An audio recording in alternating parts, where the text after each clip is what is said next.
Browns' Gabriel shows promise in loss to Vikings.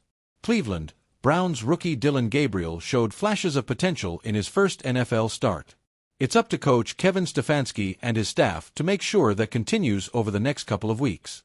Gabriel completed 19 of 33 passes for 190 yards, 2 touchdowns and a 94.3 passer rating in Sunday's 21-17 loss to the Minnesota Vikings in London. The third-round pick is only the fourth Browns rookie to throw for multiple touchdowns in his first start.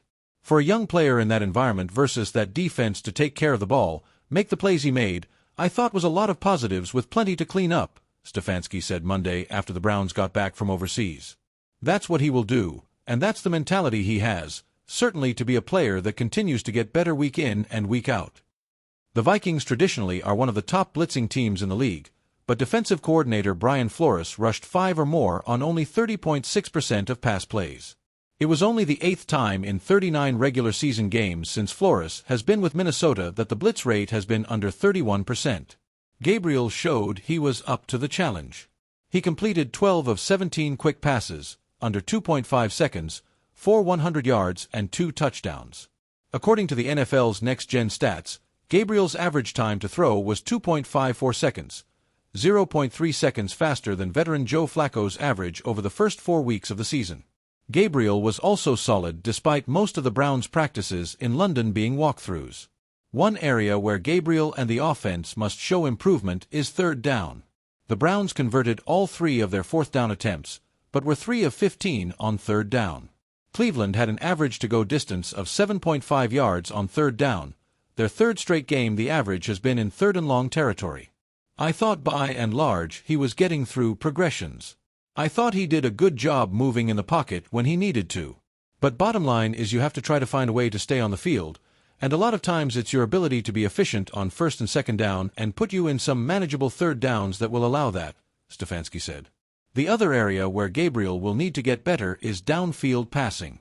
He had 1 attempt of over 20 air yards, a 21-yard completion to Isaiah Bond on the final drive, and was 3 of 10 for 61 yards on passes of 10 to 19 air yards. What's working? The running game. Second-round pick Quinton Judkins had his first 100-yard game with 110 yards on 23 carries, the first Browns rookie to cross the century mark since Nick Chubb in 2018. Judkins had 14 carries for 92 yards when running right. Jerome Ford was productive in the limited time he got with 5 carries for 18 yards. What needs help? Time management. The Browns took only 22 seconds off the clock when they went 3 and out with 3:05 remaining. The Vikings got the ball on their own 20 and went 80 yards in 10 plays, culminating in Jordan Addison's game-winning 12-yard TD catch from Carson Wentz with 25 seconds remaining. Stock up. D.E. Malik Collins had the 5th 2-sack game of his 10-year career and has 3.5 on the season. Stock down. W.R. Jerry Jeudy had another critical third-down drop during the first half and finished with 2 receptions for 15 yards. He was targeted only once in the second half. Injuries. D.E. Mike Hall, knee, has yet to play this season. Key numbers. 3 runs of at least 30 yards by Judkins in his first 4 games. 21 receptions for tight end Harold Fannin Jr., tied for the most by a Browns rookie through 5 games. What's next? The Browns visit the Pittsburgh Steelers, 3-1, who had a bye after a 24-21 win over the Vikings in Dublin in Week 4. The scoreboard didn't tell the full story. The Cleveland Browns walked off the field at U.S. Bank Stadium with a 21-17 loss to the Minnesota Vikings, but what fans witnessed beneath the surface was something far more important than a single-game result. It was the emergence of Dillon Gabriel as a legitimate NFL quarterback. The rookie's first start was never going to be easy. A hostile road environment, a defense loaded with blitz packages, and a short week of preparation all set the stage for what could have been a disaster. But instead of folding, Gabriel met the moment with poise, resilience, and flashes of brilliance that left even his harshest skeptics nodding in approval. A glimpse of the future. From his first series, Gabriel looked composed beyond his years. The Browns' offensive line, still adjusting to new faces and battling through injuries, offered limited protection, but Gabriel navigated the chaos like a veteran.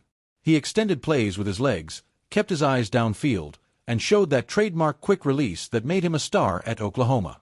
His 243 passing yards on 26 of 37 completions may not leap off the stat sheet, but context matters. Gabriel's precision in short and intermediate routes helped keep drives alive. On third downs, he converted 5 times with smart reads and gutsy throws into tight windows. And when the pocket collapsed, his mobility bailed the offense out of multiple sacks, a trait the Browns haven't had consistently at quarterback in years. Kevin Stefanski, typically reserved with rookie evaluations, didn't hide his approval after the game. "There's a lot to build on," Stefanski said. "He showed confidence, command, and toughness. The result hurts, but I'm proud of how he battled." The rookie moments. Of course, Gabriel wasn't flawless.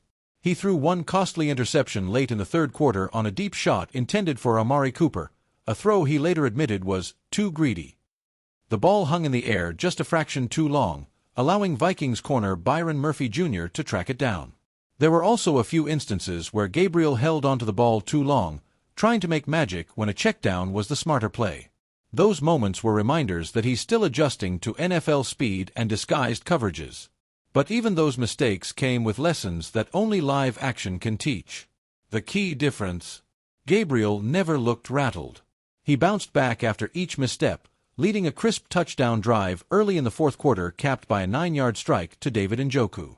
The throw, on the move, threading between 2 defenders, showcased the arm talent and creativity that made Cleveland take a chance on him in the first place. Winning the locker room. It wasn't just fans or analysts noticing Gabriel's composure. Inside the locker room, several veterans praised the rookie's presence and leadership. "He's got that calm energy," said Myles Garrett. "You can tell the kid believes in himself, and that confidence spreads. We just have to give him more support on our end."